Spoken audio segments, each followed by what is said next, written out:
On first sight this looks like ordinary grass, but if you have a good eye you might notice there are darker patches in between. Under them lie the buried remains of masonry Roman buildings which might be dated back to around 400 AD.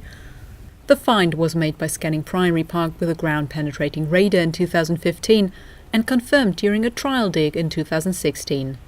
This is a remarkable discovery for Chichester because Roman remains, although they should be expected in a town which is originally Roman, they don't survive particularly well because Chichester has been lived in ever since. So for at least the last 1100 years people have been digging holes in their back gardens in Chichester to get rid of refuse and sewage, and the result is that the Roman archaeology doesn't survive particularly well. Priory Park, on the other hand, seems not to have been occupied particularly other than a Norman castle and then subsequently the Guildhall, which is originally the remains of the Grey Friary. The small trial dig didn't only uncover Roman walls and a Roman floor, it might also give some insight about the people who lived here. Judging by the plans of these buildings, it looks as if they are large, sophisticated townhouses, and they're certainly made out of masonry. Just from the few finds that we made in the dig, we can say that it's likely that they had plastered walls that were painted with lots of colours, blues and reds, and they certainly had tile on their roofs, and they probably had glass in their windows. So these are quite well appointed houses. Of course, we can't be certain until we do any further digging exactly what sorts of finds were left behind in these houses, but judging by what we know of Roman townhouses elsewhere in the empire, these are the houses of rich businessmen, maybe local magistrates, possibly the lower orders of the local aristocracy, that sort of thing. When the Romans arrived in Chichester, they needed to import masonry to build their houses, and parts of Roman history can even be found where you wouldn't expect them.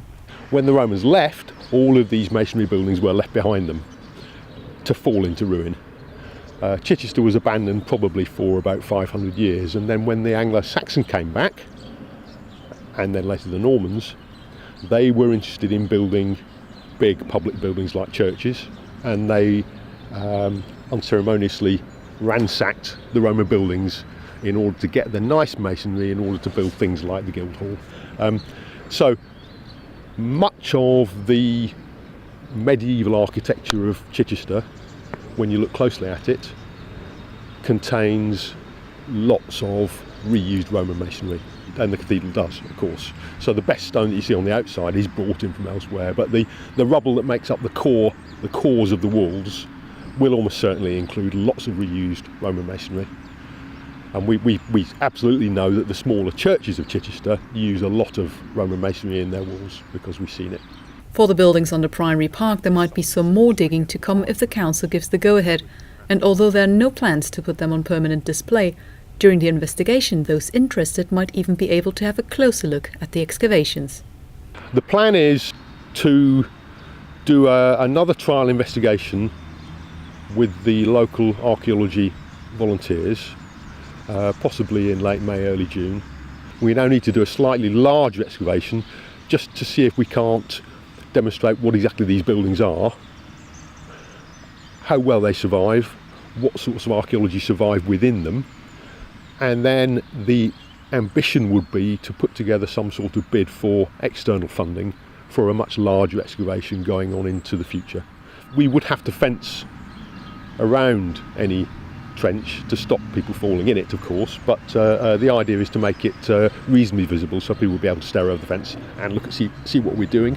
And also we will make sure that there are sort of open